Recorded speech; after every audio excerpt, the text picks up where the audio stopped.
नमस्कार मंडळी, आजच्या जेवणात काय आज आपण बनवतोय कोळंबी आणि दुधी। तर त्यासाठी आपण दुधी साफ करून घेतलाय बारीक चिरून।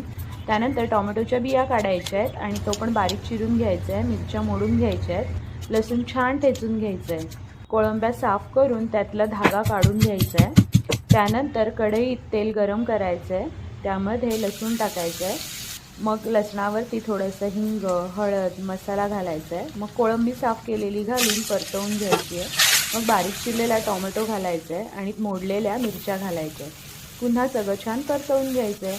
मग आपला बारीक चिरलेला दुधी घालायचा आहे आणि मीठ घालायचं आहे आणि वाफेवर शिजवायचं आहे। ह्यात पाणी घालायची गरज नाही आहे, कारण की दुधीला आपल्या आमचं पाणी सुटतं छान। मग तयार आहे आपली रेसिपी। कशी वाटली नक्की कळवा। त्यावर छान कोथिंबीर शिरून घ्यायची आहे। आवडल्यास चॅनलला लाईक, शेअर, सबस्क्राईब करायला विसरू नका। धन्यवाद।